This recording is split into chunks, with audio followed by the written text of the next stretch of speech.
सहना भवतु सहनौ भुनक्तु सह वीर्यं करवावहै तेजस्विनावधीतमस्तु मा विद्विषावहै। ॐ शान्ति शान्ति शान्तिः। This is our first Upanishad class for this course. Yeah, and so in a sense we always start at the beginning, correct? Where else can we start? It is always a beginning, because in more ways than one, because the flow of knowledge is continuous, and so wherever you pick up, in a sense it is a beginning. And so we have an Upanishad to study. The word itself will take some time to understand, explain, and the meaning of the word Upanishad is really you. That's what it is. And it's a Sanskrit word. Upani prefixes, and then the root verb is shad, shadl, but shad for practical purposes. And like I said in the Sanskrit introduction yesterday, that every root verb has certain meanings already associated with it, arbitrarily assigned to it. And the root verb shad is no exception. It has three meanings: Visharana, Gati, Avasadanam. Visharati means dissipates. So the root verb itself is that which dissipates in the sense of dissipation. And then avasadanam, avasadayati means unmulayati. What is unmulayati? Avasadayati. Uproots. Uproots means without a trace, gone. It goes away without a trace. Not like, what is that? You spray something to make the weeds stop coming. Correct? Yeah. What is it called? Ground up. That's one name. Ground up. Oh, Roundup. Yeah, Groundup is the name of the weed itself. Yeah. Grassroots. Yeah. The problem is in our perception. The weed is not thinking, aham veedosmi. I am a weed. Oh, how lowly my life is. Next time, oh Garden Bhagavan, whoever you are, make me into a daisy. It's not saying that. You think it's a weed. The weed doesn't have any complex that I am a weed. It doesn't have any problem at all. The dandelion thinks my life is there to propagate. Go forth and multiply. It takes the words of the Bible seriously. The dandelion. And the whole flower is just seeds. And thanks to the help of the help of the wind, the seeds, what happens? Just or become all pervasive. So then you have this war with this poor dandelion. Turns out it's good for the liver also. Not many people know that. But there is from the landscape artist's point of view, the dandelion is a sight for sore eyes and wants it out.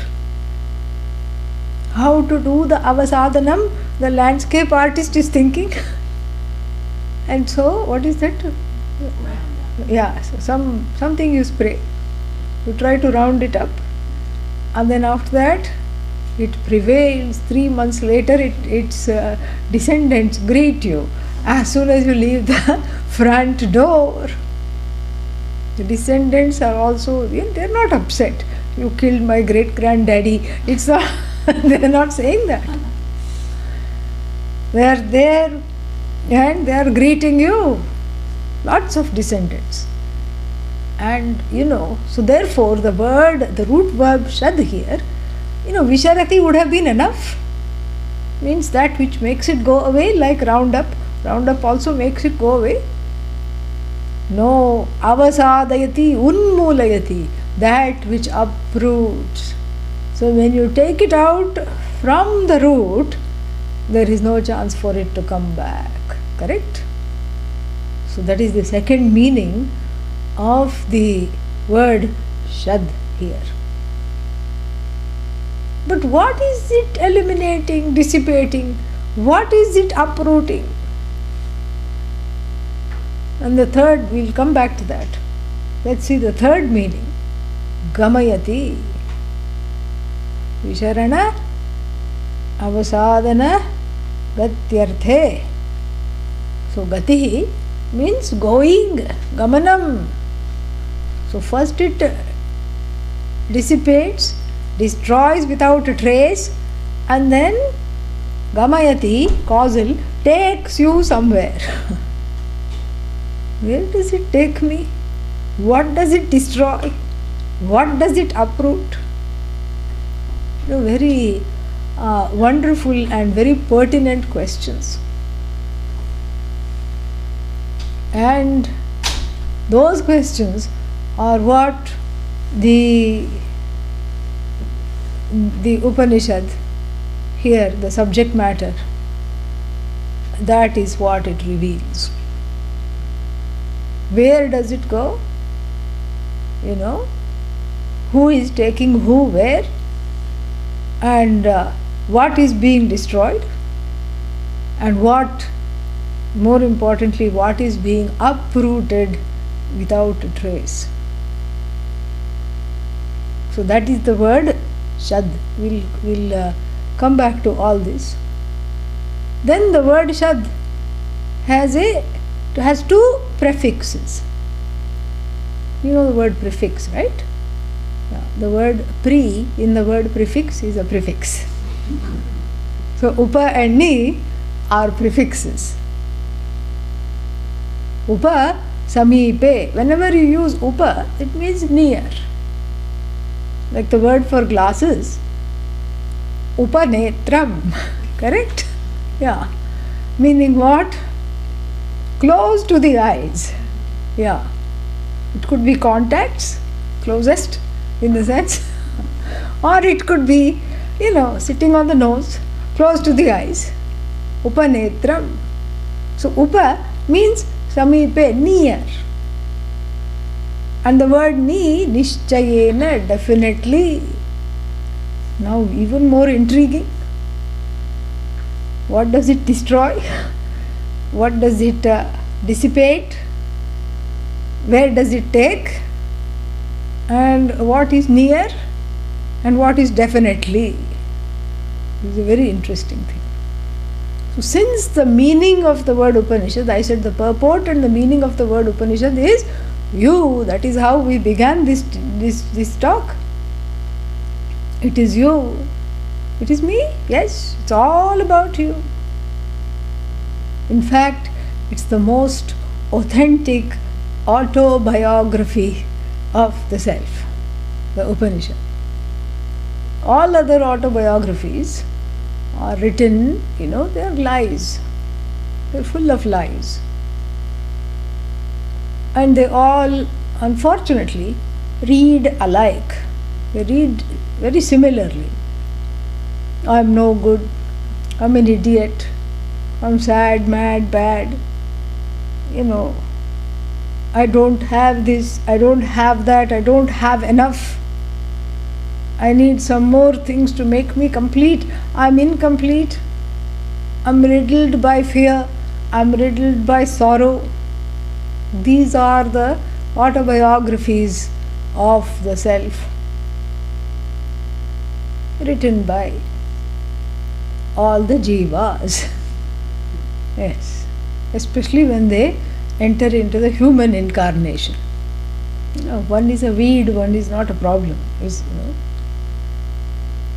And so, the word Upanishad and its subject matter are very potent and powerful interruptions to the false autobiographies of the I, and they replace it with an authentic autobiography.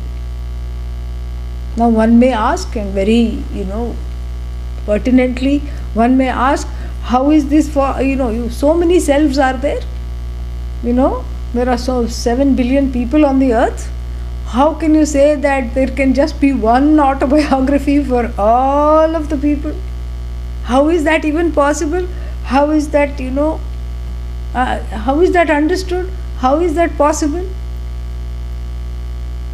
Because the problems are all one and the same. You go anywhere, the same set of problems are there in connection with the I. The words not enough, the words incomplete, the words need a little more to be all right, not okay, not enough confidence, not enough hard work, not enough. And then what? I want. These are the general complaints. And if the complaints and if the false autobiographies are the same, in fact it's just one autobiography, then the authentic autobiography also has to be just one. Because at that level the correction is just, at the very general level. It's not interested. The Upanishad, in correcting these perceptions, is not interested in your specific little life.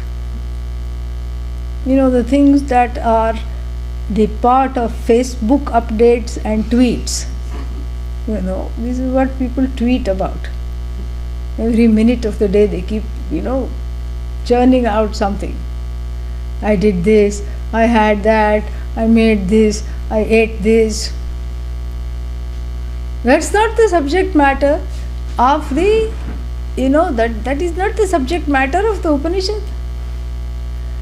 The Upanishad has has a completely different purport. It's not interested in the small differences. It's looking at the ultimate, that which really matters, and it seeks to correct those false autobiographies. And here we can say, born of subjectivity. So in other words, what is the word? The word Upanishad and the subject matter of the Upanishad itself, what does it do? It corrects, it attempts to correct very successfully my subjective vision. That's what it is.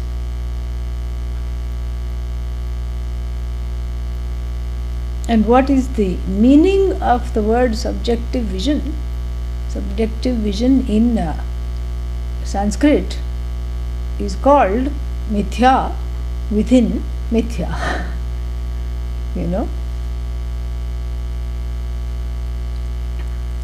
Pratibhasikam, that is the technical word. My own subjective vision. And it is actually much more rampant than we think. Even in one's own life, if we examine the life, we immediately see that there are two categories of things.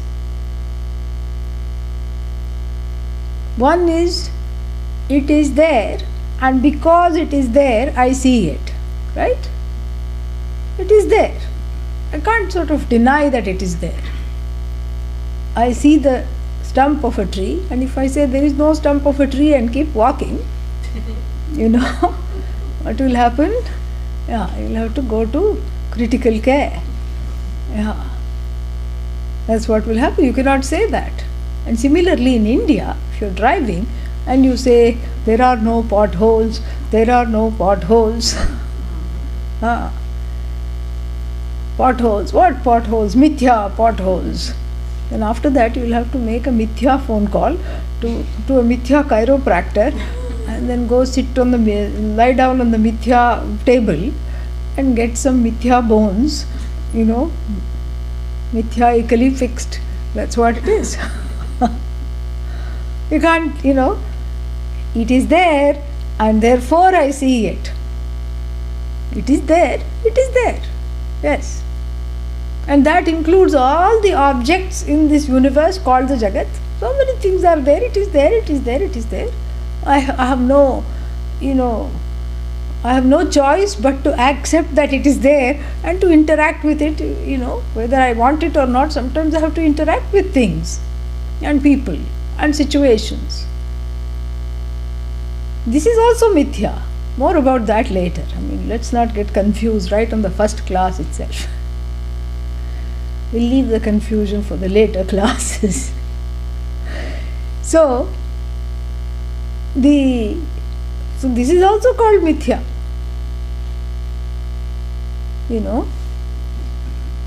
From the standpoint of Vedanta, this is also called as a reality that is a dependent reality. More about that later. Now coming to the topic at hand, that's the first category of things that I encounter. It is there and therefore I see it. Right? And what is the second category of things? I see it because it is therefore it is there. This is called tasmat psychology, kind of a therefore logic. I see it, therefore it must be there. Like what? A frown on somebody's face.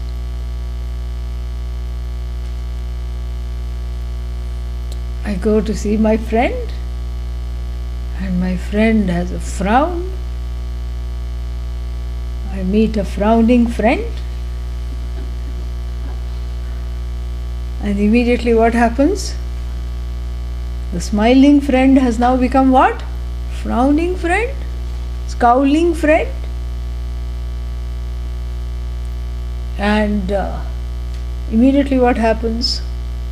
There is a big riot of thoughts in the head. What happened? What did I do wrong? Immediately the thing is, we are much more solipsistic than we think. Immediately it's self-referential. What did I do wrong? He or she is frowning at me. What happened? What did I do? And then, that's the first thought. Then of course I didn't do anything wrong. He or she, this friend, is mad. And what are they mad at me? Of course. Mad at me. And this person is mad at me, and this person is therefore, and this is causing a lot of distress, because here I went to see my friend and wanted to have a good time, and I meet this frowning mad friend, and immediately all the thoughts start to build a home. They put the doors, the windows, the ceiling, the floor, and they have chosen the interior decor. This beige color paint with some bright shades, and certain walls, this color they have already chosen. And how many stories the structure will be, And then the home inspection is also over. And one moves into this thought mansion of subjective interpretations of what? One frown. Just a single frown. Single frown. And then what happens? Then of course someone has to come into the picture. We need a mediator here, and we need somebody to, reveal what has exactly happened. So maybe the friend itself, maybe this third person comes, makes the friend talk, makes you talk, in which it is revealed that the cause of the frowning by the friend had an entirely different reason than you coming into the room. And then what happened? The mental mansion has to be now dismantled, correct? This mansion is made of strong stuff. Yes, because this mansion, the material, the raw material for this subjective mansion, this mansion of subjectivity, the raw material is excavated. This is the antique home worth thousands of thoughts. It's an antique home. Made of teak, antique. And so this antique home is excavated. All the raw materials are priceless raw materials, excavated. From what? From the old memories. One was a child, mother frowned, father frowned. You don't even remember when the first frown, memory of the first frown, nobody remembers. But it's a pricelessly stored raw material which is excavated for making the load-bearing walls of this mental thought mansion of subjectivity. Just a single frown. I think I told you that, I had the dubious distinction of helping a couple to not separate. And they just said they couldn't stand each other and they were going to leave. So I said, why?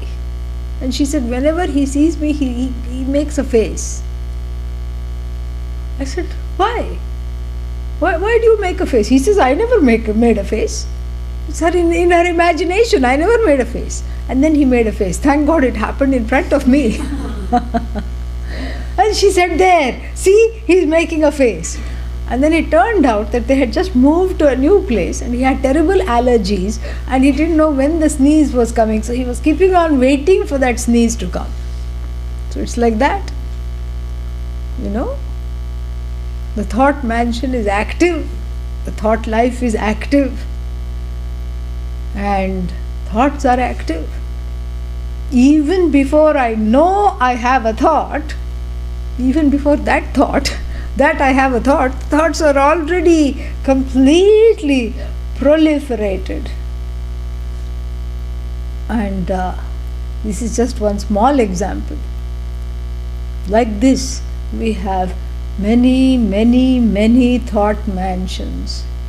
Some are occupied, some are vacant, and in some of them I just have a timeshare to go when that particular subjective issue hits. I go there and stay.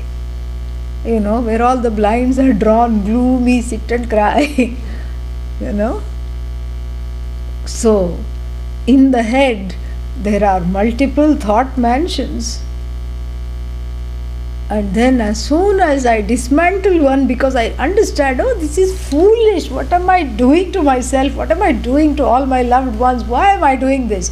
As soon as I send what are they called, that ball, what is that called, that ball on the chain, wrecking ball. I sent, the team of Rudras, things that resolve. I send them to this particular series of well-entrenched thoughts which is made into a mansion to wreck it and dismantle it. And then what? The pieces of that, dismantling fly and then become the raw materials for a new one ready to be built. This is called the human life, my friends.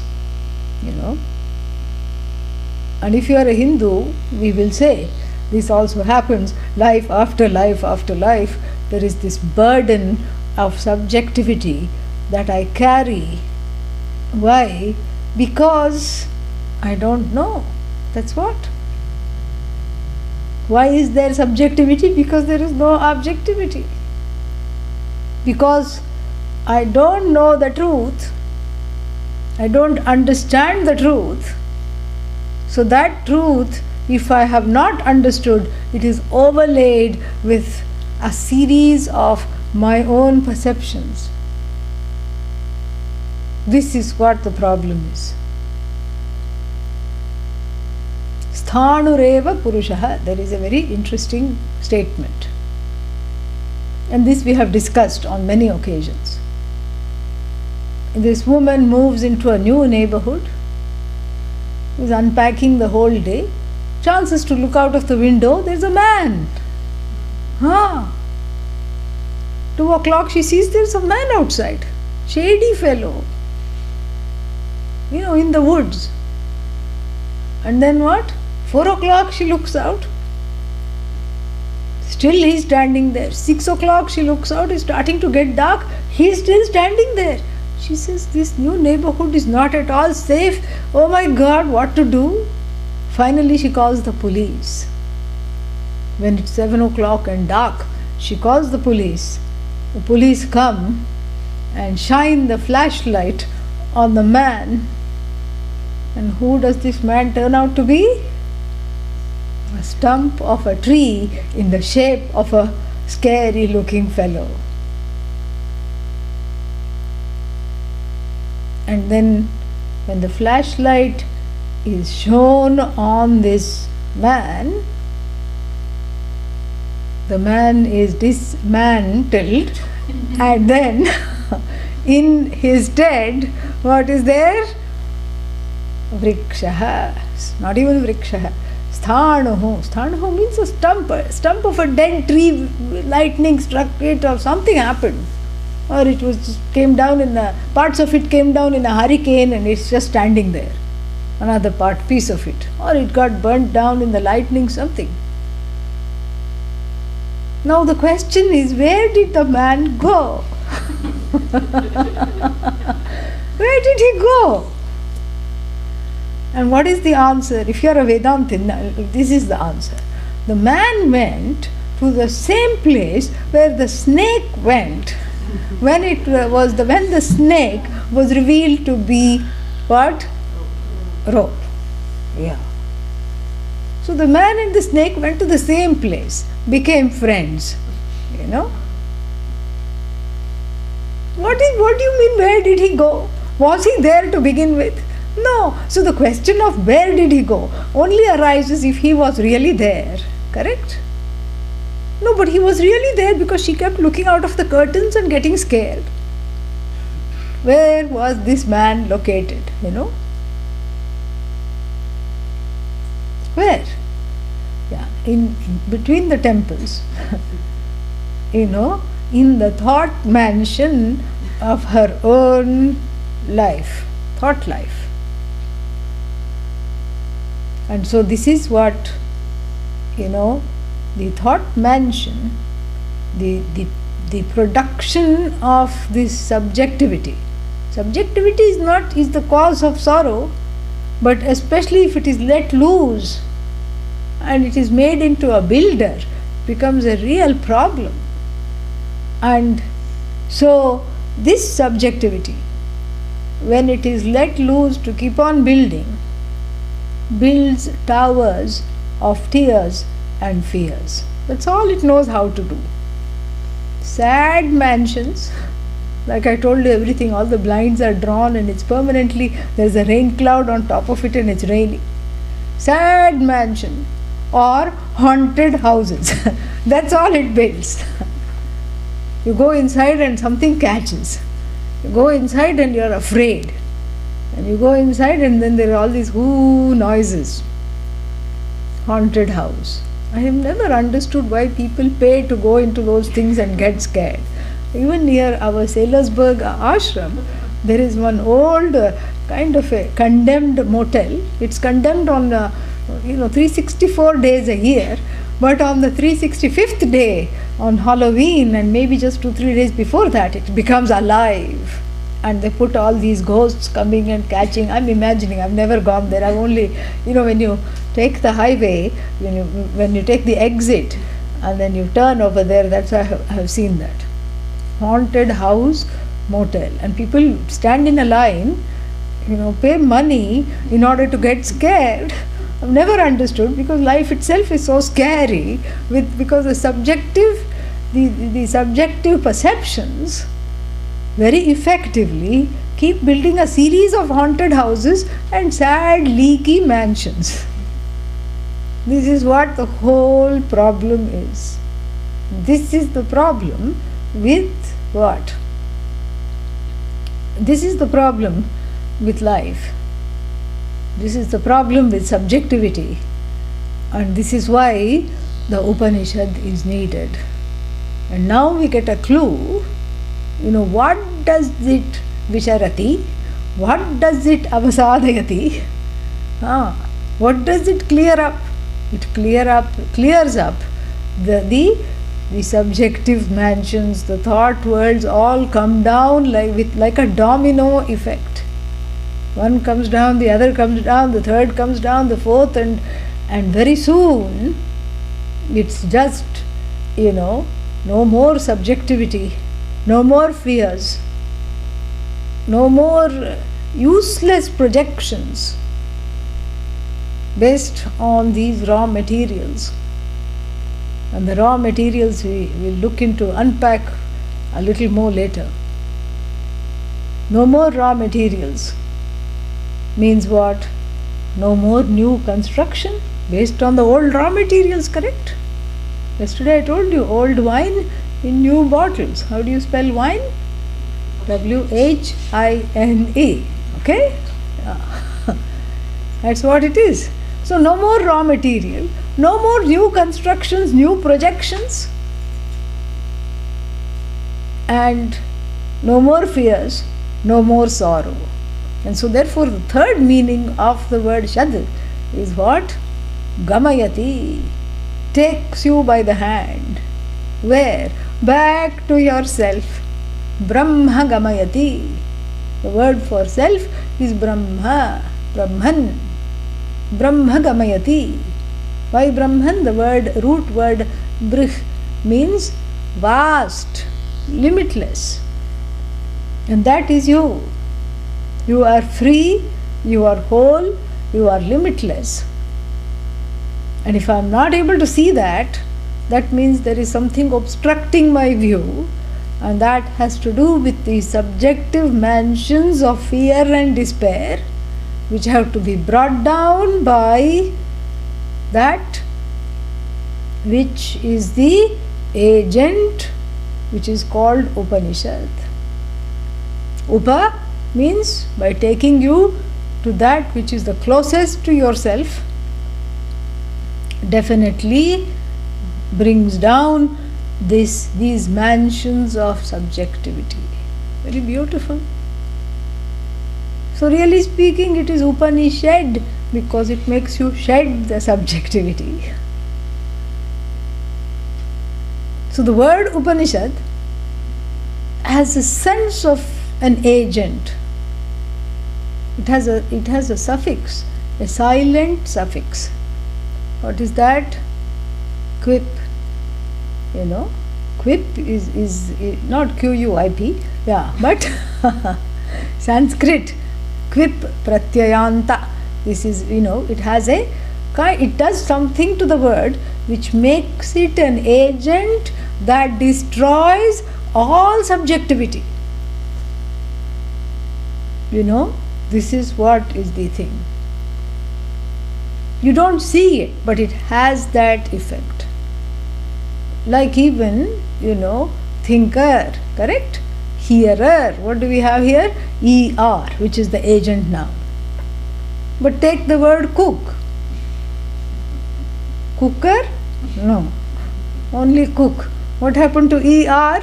It is there, but it is not there. But then why is it called quip? Because it equips the word to be an agent. That's why. That's why it is called quip. Okay? So that much Sanskrit is enough. Back here to the mansions of subjectivity. So the mansions of subjectivity, when I live in them, I go mad. Why? Because as soon as I walk in the front door, it has got a combination lock for which I have forgotten the number. I'm locked in. First I want to go in. First I open the door, let me in, let me in, let me in. And I go in. And then slam. You. Now what? Let me out. Windows also don't open. And some haunted noises are coming. Pitch dark. It may be. Or it may be bright lights and I feel like I'm being interrogated. Help! The self-locking mechanism, it locks. Then with great difficulty I come out, Bhagavan, I pray, take me out of this. What has happened? Where am I? Who am I? All these things. And then suddenly the door opens, I go out for a little airing. And then what? Then one more subjective perception hits and into another mansion I go. This is what it is. So this thought life is creating these mansions. And the raw materials, one very potent raw material, the antique look, what was that? Old memories, correct? That form the load-bearing walls, the banisters, everything. Old, die-hard memories. And then what else are the bricks for these mansions? What else may form the raw materials? Imagine with me. Mortar of raga. Ah, yeah. Mortar of raga, bricks of dvesha. Yeah. All kinds of raga dvesha means all kinds of intractable and binding, desires. All kinds of fears, desires. Desires come from fears. All these longings come from fears, and the fears come from a sense of incompleteness, and incompleteness comes from self-ignorance. Ultimately it is self-ignorance. I don't know I, therefore I come into a lot of varied conclusions about the I. I don't know the truth of myself. I don't know that I am Brahman, limitless, free, whole, non-longing, non-wanting, full, and without needing to have this subjective, getting into these subjective mansions of tears and fears where I feel locked inside. So therefore there are two very drastic, different understandings of the I. That which is given by the Upanishad and that which is given by me. Which do I trust? How can I trust the Upanishad? Until yesterday I had not even heard of it. So many Upanishads, this one and that one, and every which one. Why should I trust the Upanishad? Okay, don't trust the Upanishad. You can keep on trusting your own perception. No, that also I don't like. Okay, trust the Upanishad. No, I can't trust the Upanishad. You see what is happening over here? Is that one more mansion is being built in this argument. So we already had mansion of despair, mansion of fear, terror, and this one is a mansion of ashraddha, distrust. Again the raw materials, lots of raw materials for this one. Lots and lots of them. Yeah. And I was with one Ayurvedic doctor, and he was examining one patient, and he touched the pulse. That's all it takes. And he said, "Were you dropped when you were a child?" And this grown man burst into tears, because it's such a potent and a horrible thing that has happened. For a child to be dropped, the poor mother, what could she do? It was an accident. Okay, it was from the stairs, but okay, the baby was only 3.5 months old. Okay, it was from a flight of stairs. What could she do? It was not her fault. It was an accident. No mother says, now let's see how to drop this baby. No mother says that. She didn't want to drop the child. She must have tripped over something and lost control, lost balance, and she herself fell, and the baby also fell a little further down. That's all, And such a potent thing. And then the doctor said to him, the Ayurvedic doctor, just from seeing the pulse, "Were you dropped as a child?" He immediately burst into tears. Because he didn't remember, but he was told, He was told by the parents that he had been dropped. And, and any time, anything happened, they would all say, "Oh, it was because you were dropped when you were 4 months old or when you were 3 months old." Like this, it became a refrain in his life. And also all the health problems, whatever the health problems were there, because you were dropped when you were a baby. This became like a, chorus. Every song has a chorus, and this "because you were dropped" became a chorus, and so therefore he was very sensitive to it. And so when the Ayurvedic doctor, who didn't know him, perfect stranger, takes his pulse and says, "Were you dropped?" He couldn't handle it. He just, poor fellow, he just burst into tears. And then he said, "Yes, when I was 3.5 months old." And then he asked the doctor, "Are all my health problems because of that?" He says, "No." The doctor surprised him and said, "No, but you are not getting well because you distrust. Your health problem is not because you were dropped as a child. Your distrust in all these remedies, because the remedies, because he said, "I have tried this, that, and nothing is working." I forgot what the problem was, it's not important. So nothing is working because you are not being part of your own healing process by allowing the medicines to do their job. There is a resistance to the medicine being mounted. Why? Because what if the medicine also drops me? Because I was already dropped once. This is what the whole thing is. And so this is what that repeated, that kind of a distrust.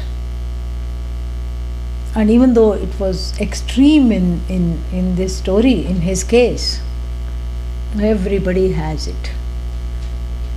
And to a certain extent it is a protection.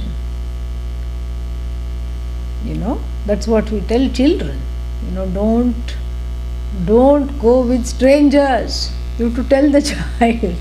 We live in a sad world. We have to teach distrust.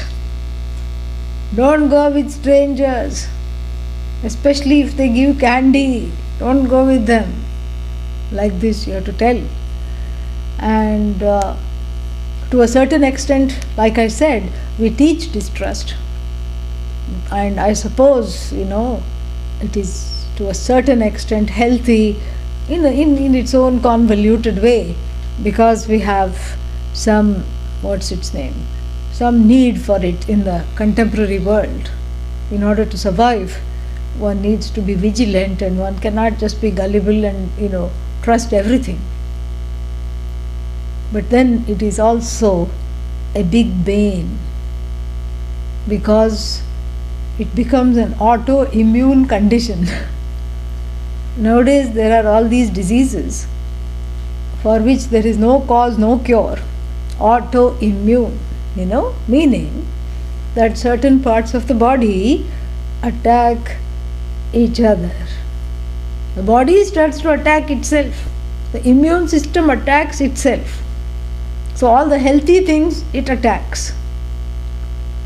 So there is a range of diseases like that. And so here too, this is something we have to see, that the condition of the human being, psychosomatically speaking, is like one suffering from an autoimmune condition. That is what it is. In other words, it is self-sabotage. That there is a remedy being presented, a remedy, in the form of the Upanishad. There may be many other remedies, but this is one that is being presented at hand right now. In fact, it is streaming live in my own room in the form of a solution.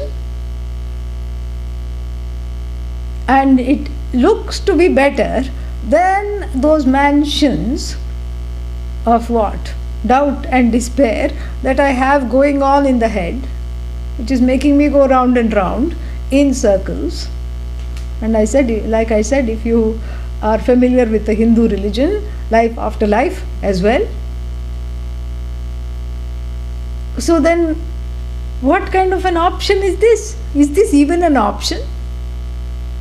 Do you want to keep on being locked in this mansion, one mansion after another, each one more horrifying than the first? Or will you just give your hand to that which is offering you a hand and promises to eliminate this subjectivity, promises to eliminate these mansions of fear and despair? And then what?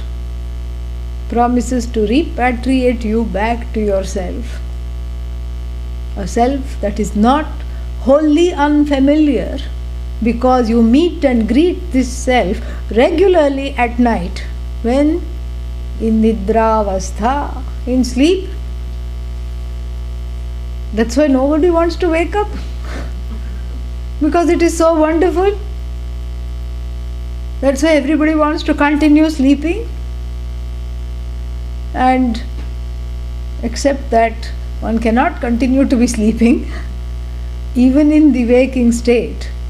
I have to see that I am free of all those ills, all those subjective fears, sorrows, wrong perceptions, misunderstanding, mistakes, everything upon myself, upon the world.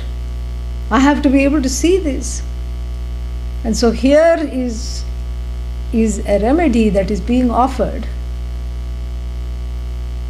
compared to what I already have, which is a series of misperceptions. So do I take it or not? That is the question. But then why should I take this remedy that you are offering? You said the problem is with the thoughts, correct? Why not we stop thinking? That seems like a simpler remedy. Here 1 month sitting and listening to you in front of the computer. Why should I do that? Stop thinking, simple. Yogaschitta vritti nirodha. The second sutra of yoga system of philosophy, Yoga Sutras. Patanjali's Yoga Sutras gives the definition of yoga. What is yoga? And if you don't translate it according to context, and if you're not a careful translator, if you just have a smattering of Sanskrit, that sutra is translated as, very superficial translation, yoga means stop thinking. To stop thinking means yoga. Chitta means mind, correct? Emotions. Vritti means the movement of the mind, the thoughts. Nirodha, the stoppage. The stoppage of thoughts is equal to yoga. See, I even have some kind of a sanction. I can quote and say, instead of sitting and listening to you for a whole month, why don't I stop talking? Stop thinking. Much easier to stop thinking, correct? Pujya Swamiji would always give a beautiful story to illustrate this. He would say that this man went to the doctor having lot of migraines, chronic migraines. And he said, "Doctor, I have chronic migraines. I wish they were your grains, but they happen to be my grains. Please do something. Help me." And the doctor said, "Don't worry. I'm changing into my gown, operating gown." And he changed and put his, cap and gown and gloves. "What's happening, doctor? Please come into the next room. I've scheduled you for an emergency operation." "Operation for migraine?" "Yes. It's a permanent solution. Remove the head, no more headaches." Headache, the cause of headache is what? That you have a head is enough, correct? Remove the head, no more headaches. That is exactly like saying, stop thinking. No more thoughts. No more thoughts, no more vrittis, no more vritti-based mansions. And no more vritti-based mansions. And no more needing demolitions. And no need to dismantle, no need to demolish, and no need to have tears and fears, towers of tears and fears. Why? And no need to be trapped, because there is no raw material, no thoughts. Free. It's not possible. But what about samadhi? In samadhi there are no thoughts. Yes, for how long? Till the thought comes, guess what, I'm in samadhi. That is the last moment, charamakshana of the samadhi. Oh, this is such a good samadhi. That's all it takes. Yeah, samadhi is like roundup. It's a temporary solution. Somebody asked Pujya Swamiji once, what is the difference between deep sleep and samadhi? And he was just so ingenious. The thoughts would the right things would strike him. In a satsang this was asked. And I was also thinking, what is the difference? How to tell this? And he immediately said, in one there is snoring, in the other there is no snoring. In samadhi, no snoring. In sleep, there may be snoring. This is what the whole thing is. Samadhi, yes, chitta vritti nirodha is there. And the experience of the samadhi is supposed to give a little space from the feeling locked up, to negate the perception that you are locked up in these mansions. It gives chitta shuddhi, chitta naishchalyam, the staying power, so that you are not completely inundated by that. It gives enough space to assimilate the teachings. That is what it is. So the non-thinking is not a solution. Even though sometimes, one wants to not think at all. Seems to be wonderful to not think. But it's not a possibility. It's not a solution. Even if you start saying, I don't want to have thoughts, I don't want to have thoughts, I'm going to not have thoughts, I'm going to not have thoughts, you're stuck with the thought of not going to have thoughts. You see what I'm saying? Yeah. So the samadhi is like a temporary solution. May as well go to sleep, that's also another temporary solution. But here we are looking for something more than that. We are looking for something that is permanent. You may be looking for something permanent. I'm fine with this temporary, and also just because you say it is permanent, how come it is permanent? Why should it be permanent? In fact, I enjoy my subjectivity. You enjoy your subjectivity? Yes. I have a good time sometimes. That's the whole operative word, is sometimes. Because this is what somebody asked, Swami Vidyaranya of Panchadashi fame that we saw yesterday. What is wrong with daydreaming and have building castles in the mind, in the air? Pleasant dreams, pleasant mansions. Because the mansions, just because you paint the mansions as unpleasant, they don't all have to be unpleasant. In one scenario, I could win the lottery, I could become rich, I could be dispensing bills on the roadside, I could just be so happy, so wonderful. This is all during the day. I could just sit and, think about these things. And what is your problem? These are my thought materials. I am going into a little pleasant trip.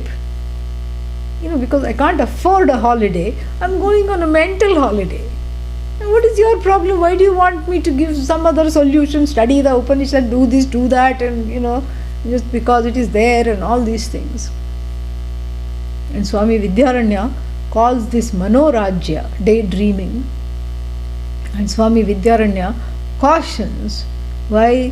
Because those mansions are also built of the same materials, longings, old perceptions, mistrust, distrust and fears. And so what is a pleasant trip doesn't take too long to become an unpleasant trip. This is why one needs something other than just to stop thinking or to just change the unpleasant thoughts to pleasant thoughts. And so therefore the Upanishad speaks to those who want to take a look at these mansions and to want to allow them to be demolished enough to be able to see what this self really is. Because it's not a self with which I'm wholly unfamiliar. It's a self that is partially familiar. Because if I really didn't know who I was, then I would not bother making all these subjective, things. Because you cannot have wrong perceptions about a thing totally unknown. Think about it. You can't have misperceptions. You can't have any perceptions about something that is not known at all. And again, you cannot have misperceptions about something that is fully known. If the stump of the tree was known to be the stump of the tree, then it would not have stumped the woman into thinking that it was a man. Correct? So do you see where this perception, the subjective perception is a very pathetic fellow, because it has just a very small area where it can operate and shine and, take a bow. When something is totally known, it has no place there. It hangs its head in shame and goes away. And when something is totally unknown, it cannot cast its shadow where something is unknown. So where does the I come under which category? It's not totally unknown. Because are you here? What will you say? Oh, how do you know? If I say, are you here? You said yes. No, I have Shraddha, I exist. I have faith, I exist. I am a believer.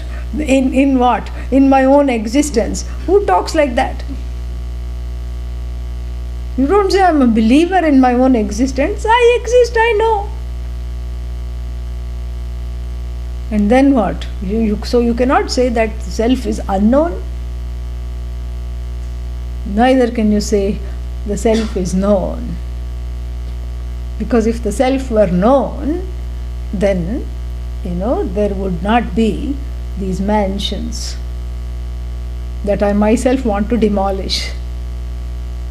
It's a concrete jungle of what?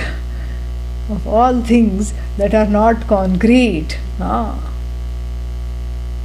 Concretized jungle of relentless subjectivity, longings, fears and tears, which this Upanishad is all set to demolish.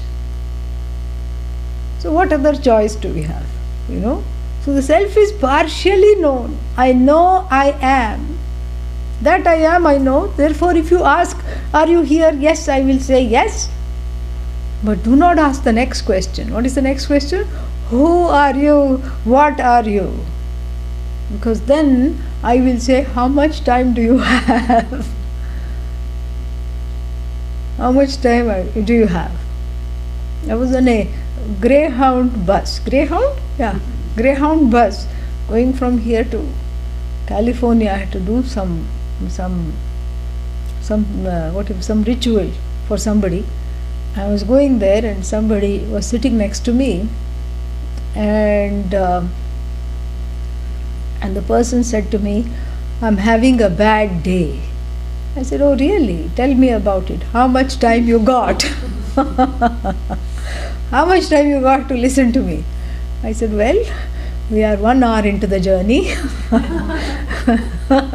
and California is 3 hours away, so you can have 3 hours. Oh really? 3 hours? But the truth is, even after when it was time to get off, he was not finished. Yeah. He was not finished. He wanted to follow me. The host came to the station to pick me up, and he wanted to follow me right to the place where we were going to do the ritual. And I didn't mind, but the host took one look at him and said, no, you are not coming. And so very dejectedly he went away. But that's all our condition. So much sorrow, so much pain, so much fear, and so many misconceptions about the I. And therefore, this is anivarya. Anivarya means what? This is compulsory. We better give this Upanishad a chance, a little room to breathe. When? Early morning, our time, tomorrow, and whatever time zone you are on, in